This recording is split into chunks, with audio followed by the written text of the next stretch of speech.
Hi guys, good morning. I'm back. So we have a very exciting topic for today, which is how is God as a teacher? I'm sure all of us have experienced a lot of challenges throughout our lives, right? And sometimes we ask ourselves, how come certain problems uh, come to us repeatedly? Uh, like for example, uh, let's say you were out of job when you were 30 years old, and then you found a job, and then suddenly you again find yourself for whatever reason out of job. So perhaps you will ask yourself or even God, Lord, how come this is happening? And sometimes we really do not have answers to those questions. There are people who are sick, and sometimes they would ask, how come uh, the bad people are all happy, whereas me, I'm practically a good person, but why is this happening to me? So, remember the time, guys, when you were a child and you started to learn how to ride a bicycle. And I'm sure, probably, especially those who are in the Philippines, we have this saying that unless you fall, you will not learn. That happened to me, not on a bicycle, but when I was starting to learn how to drive, there were a lot of minor accidents that happened before I finally really got the hang of driving. Sometimes these bitter lessons are necessary for us to really learn. I also would be honest about this when I started to study Lean Six Sigma. I remember way back in 2008 when I attempted to uh, to be certified. I actually failed twice, and on the third attempt, I finally passed. It's not about the times that you were knocked down.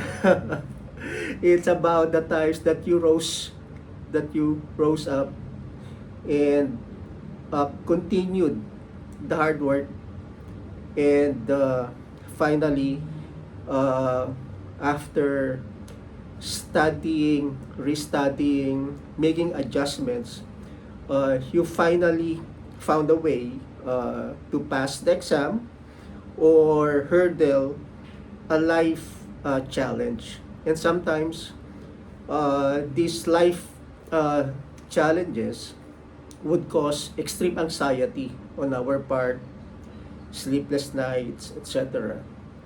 And again, you will come to realize that maybe this is part of a plan, a divine plan for us to learn our lessons.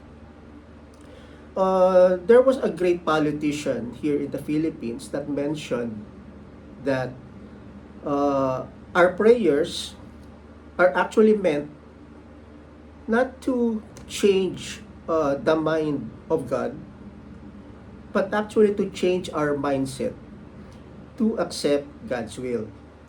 But of course, we have the freedom. We have God has gave us free will to do what we think is the right approach to life.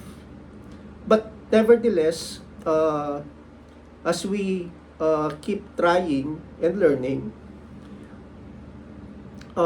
life gives us a lot of lesson to make us better. It's just up to us to really realize and accept that these are components of the process to really make us better persons and eventually find our success.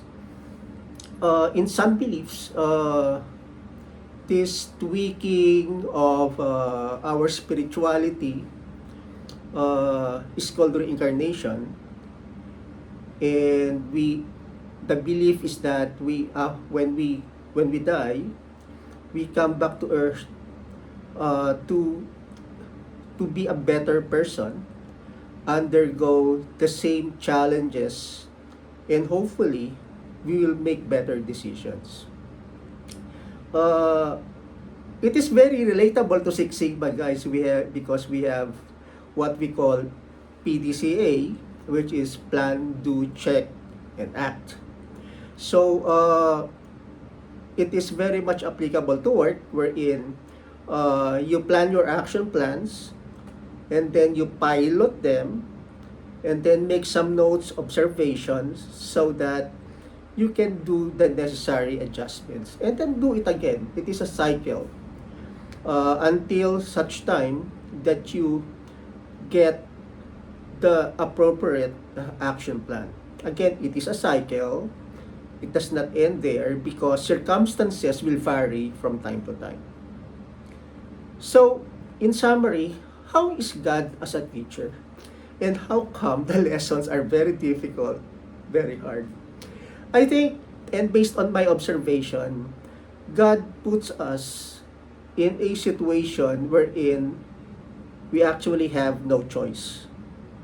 For example, you are starving, you have no work, you have no money, and there's really nothing that you can do on your own. And again, guys, this is easier said than done because I know a lot of us are suffering from this right now. There are a lot of people who are not eating properly. Maybe God is teaching us to be humble. And when we accept that lesson, when we learn that lesson and accept to be humble, it will actually drive us to be kind to our neighbors, ask for help, which is not bad, and perhaps try to look for opportunities to earn a livelihood. There are a lot of opportunities out there, guys. Again, I will not say it is very easy. We are all students of this course called life. And at some point, we will pass the test.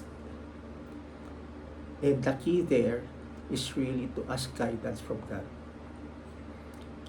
We should not be jealous of other people's success because in our story, we are the main characters and God is the director. All we need to do is to always continuously talk to God. And if there are no answers right now, we can reflect on those things. Some people do meditation, and in meditation, it is God talking to us. And that is how God teaches us life lessons. Again, dear subscribers, I'm not saying that life is easy. It's very hard. But what's important is that we have a God who is almighty, who is there right now, actually, looking at us. He's just waiting for us to talk to Him. And more importantly, to listen to Him. He uses everything around us for God to convey His message to us. It can be a book, it can be a movie, it can be something that you will hear outside when you go out. It can be a signboard that tells us something that will trigger something that we will be able to realize why these things are happening to us right now. So, in summary,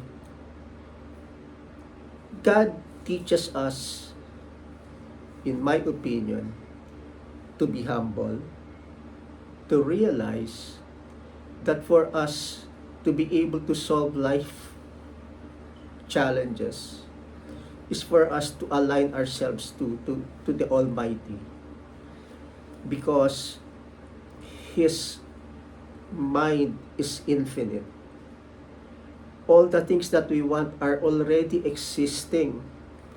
It's just a matter of us changing our mindset, working for it, and never failing to rise early in the morning.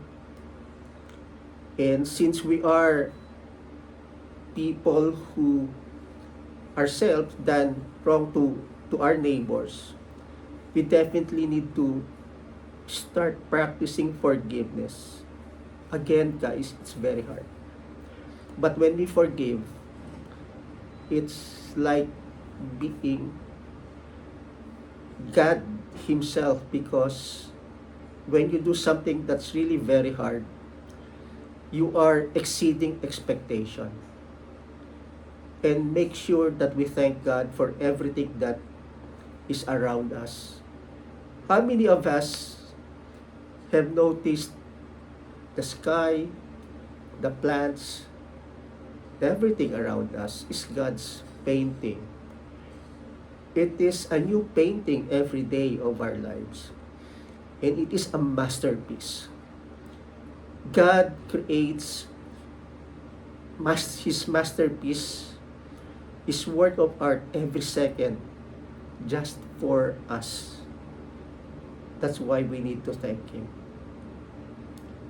So, dear Lord, I know there are people who are suffering right now.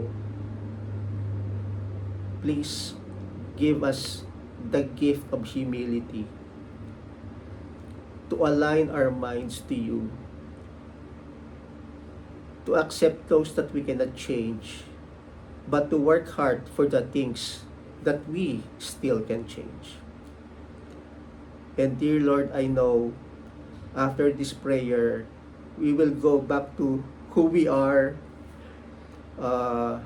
Please always monitor us, dear Lord. Guide us, dear Lord, and continue to teach us those lessons. Difficult as it may seem, but we trust You that it is meant to make us better and happier. Amen. Thank you, Lord. Thank you, guys.